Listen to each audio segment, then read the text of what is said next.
أعوذ بالله من الشيطان الرجيم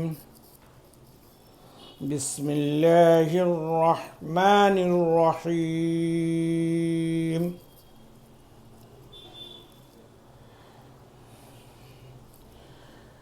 قل أعوذ برب الناس ملك الناس إله الناس من شر الوسواس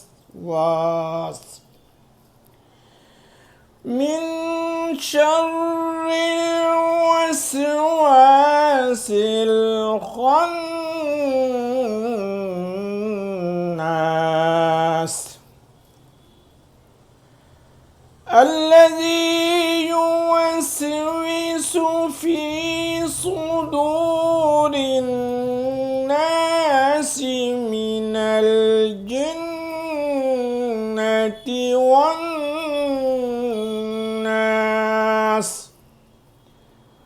صدق اللہ العظیم۔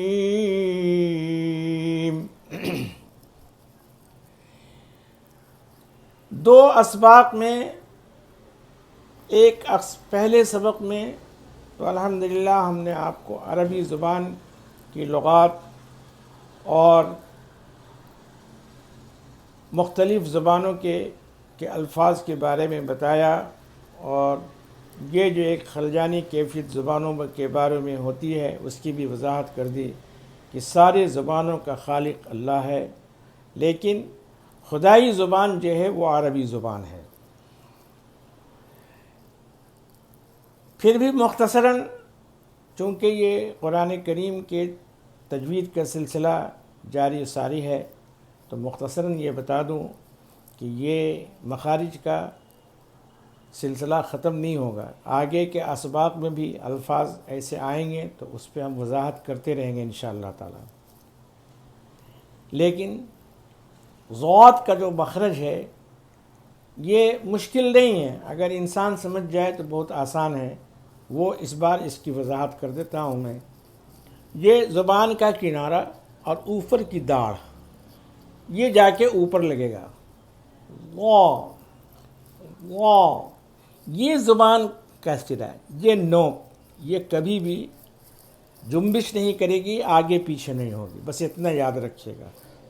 یہ صرف زبان کی بغلی کنارہ، یہ حاف لسان، یہ اوپر کی طرف جائے گا، اور اس میں بڑے بحث مباحثے ہوتے ہیں، لیکن صحیح بات یہ ہے کہ جس کو مخرج کا پتہ ہوگا وہ کبھی بھی ایسی غلطی نہیں کرے گا انشاءاللہ۔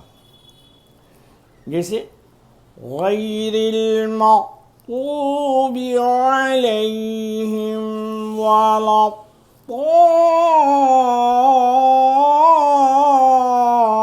الضالین،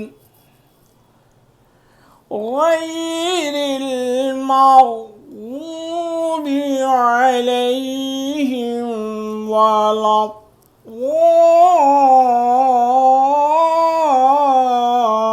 الضالین، یہ ضاد کا مخرج ہے۔ اب آتا ہوں اعراب کی طرف۔ اس کو رباعی دانت بولتے ہیں، اور اس کو زواہق بھی کہتے ہیں، یعنی جب آدمی مسکراتا ہے یا ہنستا ہے تو یہ کھل جاتا ہے، اور سب سے پہلے یہ دانت یہ دکھتے ہیں، وواہق۔ یہ اس کا بڑا کمال ہے، اس سے صرف ہم کھانا ہی نہیں کھاتے ہیں، بولتے بھی ہیں، اپنی آواز کسی تک پہنچاتے ہیں۔ تو دراصل یہ ہے کہ یہ جب زبر کی آواز، اس کو فتحہ بولتے ہیں، فتحہ کا مطلب ہے کسی چیز کا کھل جانا، اور زبر کا مطلب ہے کوئی چیز اوپر ہے۔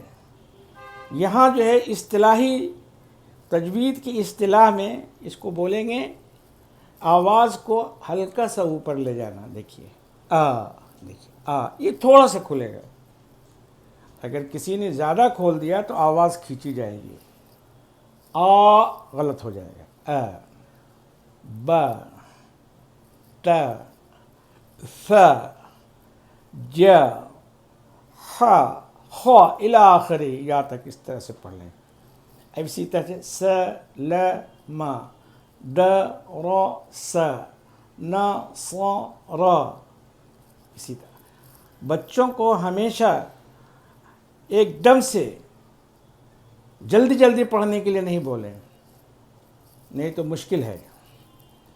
اس کو دھیرے دھیرے جو ہے آہستہ آہستہ اس کو آواز سکھائیں. جب اس کو اچھی طرح سے حرفوں کی شناخت اور آواز کو نکالنے پہ اسے عبور ہو جائے گا تو خود بخود آہستہ آہستہ اس میں تیزی آتی چلی جائے گی. زیر کی آواز میں اس کو بند کریں گے. دیکھیے یہ پہلے زبر میں کھلے گا اور زیر میں بند. زیر کو کسرہ بولتے ہیں.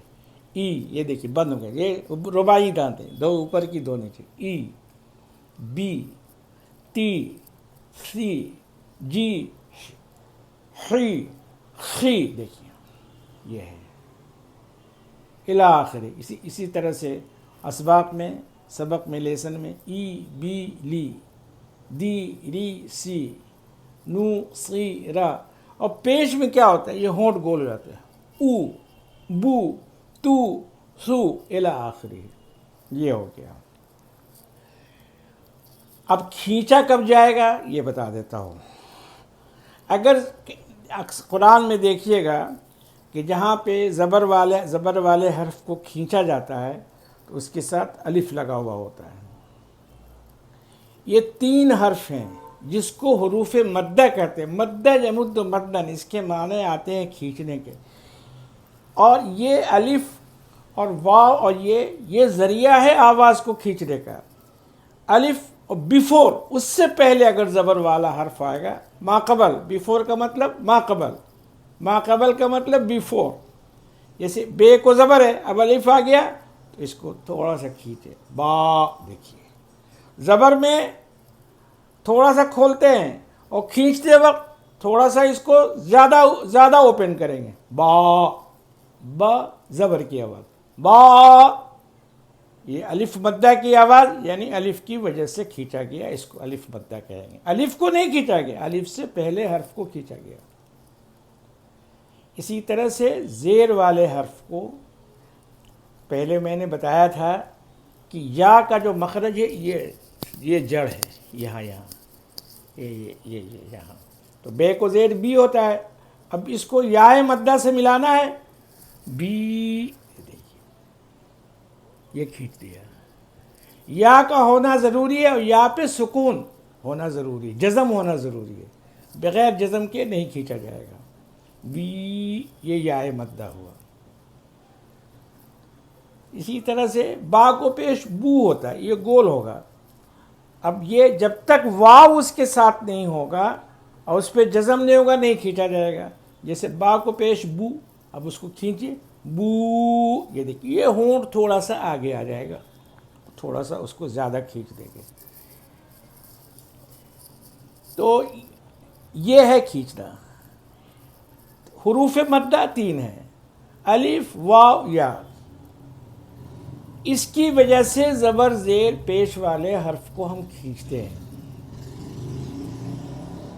یہ سبب بنتا ہے کھینچنے کا. زبر والے حرف کے آگے الف ہوگا تو کھینچیں گے، لیکن الف خالی ہوگا، الف پہ کچھ نہیں ہوگا.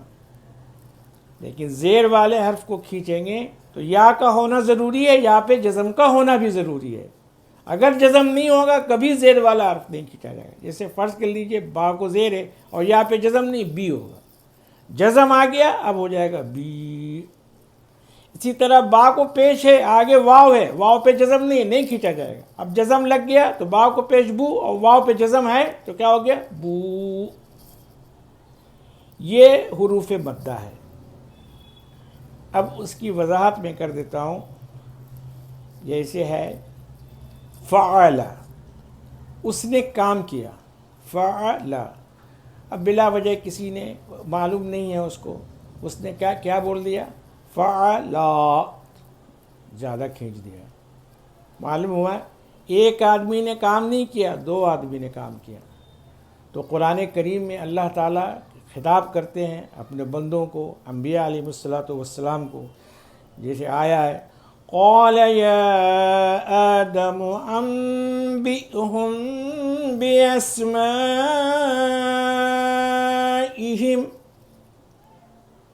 اللہ نے کہا اے آدم،